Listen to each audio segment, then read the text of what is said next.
Hello chess friends and welcome to Jozarov's chess channel and welcome to the round 5 of the Tata Steel tournament in Wijk. So far I haven't covered this tournament yet, but today I watched a very good game played by Magnus Carlsen, and Magnus Carlsen he had 4 draws in this tournament and now he took the first win. So Jan Nepomniachtchi is in the lead. He has 3 points out of 4, so he's playing very good chess in this tournament. But here I wanted to show you this game of Magnus Carlsen because he again played this very aggressive Sicilian, which he also chose against Fabiano Caruana, and I think this line should be really named by Magnus Carlsen because he is really an expert in this line, and he knows all of these possible lines and deep lines in this opening. And let's see now the game. He played against a very talented player, Van Foreest from the Netherlands, and here Magnus Carlsen chose again, as I said, this very nice opening, and I'm studying it myself. I try to see these weaknesses and the opportunities in this line. So I think it's very good. So let's see now the game. Here Jorden van Foreest played e4. We have c5 now by Carlsen, like against Fabiano Caruana. So knight on f3, and now knight on c6, d4, c takes d4, knight takes d4, and now knight on f6.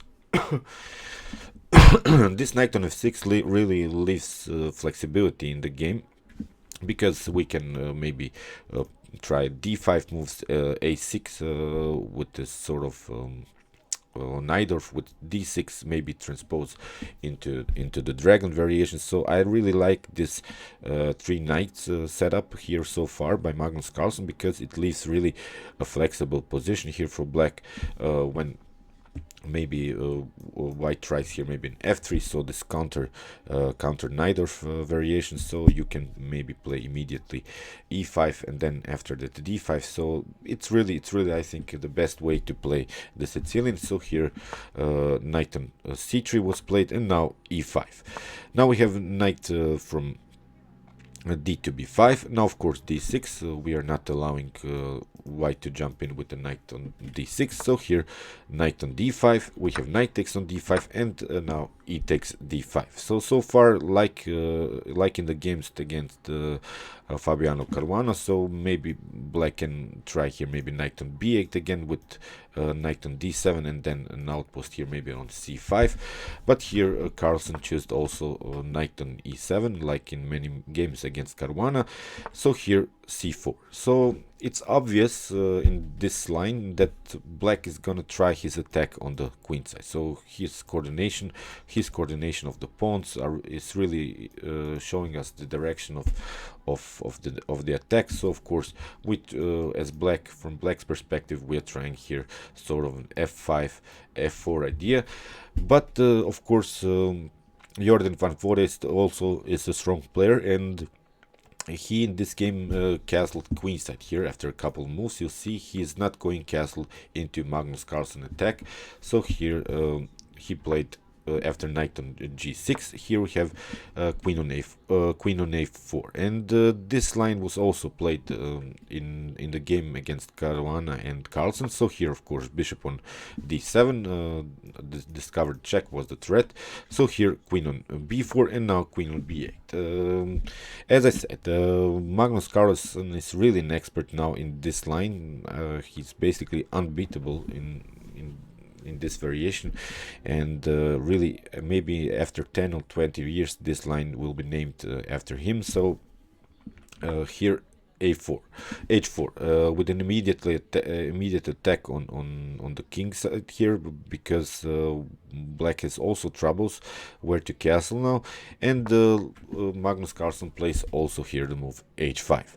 So the problem from black's perspective is that black has already weakened his king side here with this move h5, but you'll see that Magnus Carlsen knows these deep lines of these variations, and this h5, although it's a weakness, it can be even taken by white, but It's a very nice combination that prevents this h5. So let's see, bishop on e3 with an attack on this a7 pawn. So now we have a6 kicking away the knight, knight on c3, and now f5. So of course, as I said, white's not gonna castle on the king side here, because black has expanded too much here on the king side. So of course here queen side castle, bishop on e7. Now we have g3, and now king side castle by Carlsen. And this is now a really dynamic game, because we have now this opposite sides attack. I really love this opposite side attack games, because they're really interesting. And you see white can maybe try f3 g4 breakthroughs, maybe bishop on e2 with an attack on h5. Black has also opportunities to open somehow the queen side with moves as b5. So it's a really dynamic game here. White played queen on e2, attacking this h5, and now e4. So now the position is really complicated, because black has here really opened this e5 square, which is important to get this sort of octopus outpost here on d3. So if black managed to get his knight here on d3, it will be really dangerous around the white's king, with the preparation of course to play b5 and open the position. So the b and a file will be open. This bishop is also good placed here, because it's aiming here on the queen side. So here bishop on d4 was played, and now bishop on f6. We have bishop takes on f6, rook takes on f6, and now we got it's a little bit complicated, because if white takes now the pawn on h5, then you get knight on e5, and of course white has to go with this bishop on e2 to prevent this knight on d3 outpost. But although black is a pawn down, black is also faster on the attack, because you see there is no clear way how white should push his pawns in order to get some open g and h files. So if he goes maybe rook on g1, so it's hard for white to push maybe here the g4 pawn in order to get this g file open. And if he starts to push the h5 pawn, you see after maybe h6 we can go simply passing by here by the pawn, and this pawn will really block out its white's attack itself. So that would you see white doesn't have a clear attack in this line. Meanwhile Magnus Carlsen can play maybe queen on c7 here with the discovered attack here on the king. So white is forced here to play maybe after h5 and b5. We have here maybe c takes b5, now bishop takes on b5, and you see now the problems. After maybe king on b1, we have bishop takes on e2, and after knight takes on e2 we have here this very annoying move on knight on d3. And you see now these problems with this rook on the b file, with this very nice knight on d3. Black will have a very nice attack. So that's why after rook takes on f6 we have queen on b6. White is trying to attack maybe here this d6 pawn, and even to trade off maybe even the queens. That would be a good strategical plan, because if we get rid of these two queens, of course, on the board, black will continue, of course, the game with this very weak h5 pawn, which could be a target in the near future. So here after queen on b6 we have knight on e5, we have king on b1, and now bishop on e8, defending now this h5 pawn. And Carlsen can also play moves as g6 to create the blockade here and try to fix the position on the king side, and still has maybe a flexible position with moves as a5 and then rook on a6, kicking away the queen, and then after that maybe queen on c7, really this c4 pawn is also on the target, so this bishop on e8 is now very good because we don't have any more threats here on the c file like in the previous move. So here rook on d2 was played, and now knight on d7, kicking away the queen. We have here queen on d4, and now queen on c7. So now finally Magnus Carlsen managed to get his queen from the back rank, and it's really important in order to get this attack on the c file here. Now of course black can also play with the support with this rook here and targeting here this c4, and although white's queen is very good centralized, this queen is very good here because it has also defensive and attacking functions, and meanwhile again we have very good squares for the knight here, those e5 and the c5. So again, I'm not seeing a clear plan how white should attack here anymore on this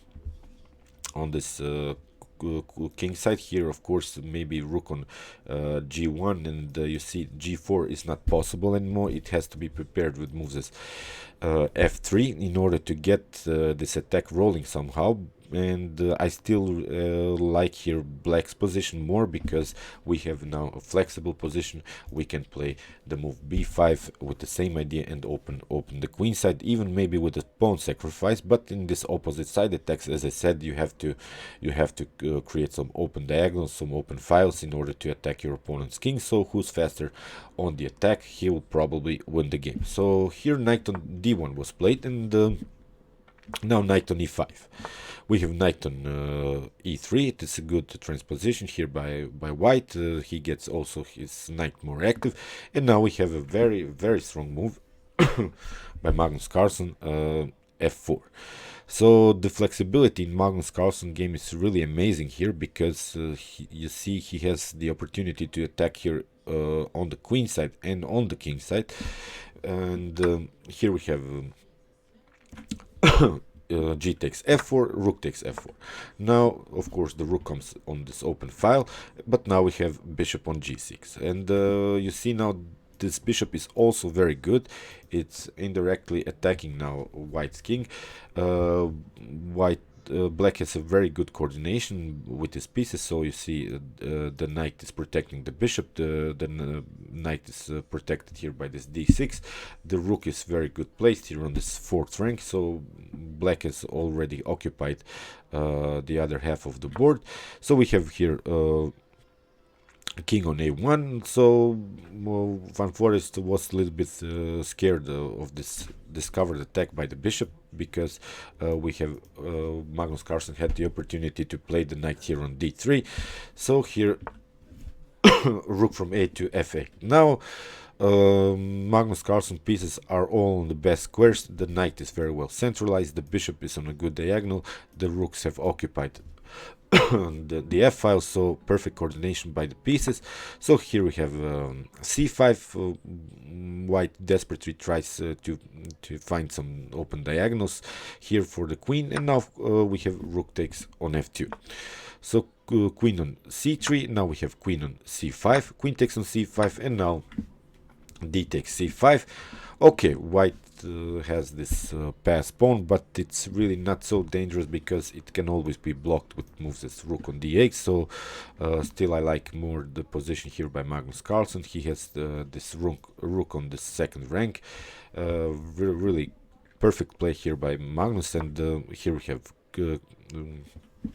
queen on h7, king on h7. Now comes this d7, and now very strong move. We have knight on f3. So here in this position white resigned, because if you play here rook with the promotion, we can simply take, and if white takes, then we can take simply this rook on g1, and of course with this attack on the bishop, and well, you see with this pawns we have here now situation 6 pawns against 3 pawns. So of course this is a winning endgame here for Magnus. So as I said, I like really this opening that Magnus Carlsen is choosing here, because he's really good in this opening. He didn't get any losing games against Fabiano Caruana, so he's really a master in this line. So maybe for those who have troubles to find themselves opening repertoire, you should try it out, of course. Okay, I hope you enjoyed this game. I will try to cover as many as possible of this Wijk tournament, the Tata Steel in 2019. So we will see how Jan Nepomniachtchi will continue his tournament. He's playing very well. I hope he's going to continue to play so good. So because when he will play good, of course Magnus Carlsen will also play better in order to catch him somehow in this tournament. We'll see. Many rounds still to play, and I think so far we have a great tournament. Okay, I hope you enjoyed this video. Meanwhile, you can watch my best chess games of all time series, and you can also watch my King's Indian series if you have troubles while playing against d4. And you can also subscribe to my channel. Thanks you for watching, guys, and chess is the best.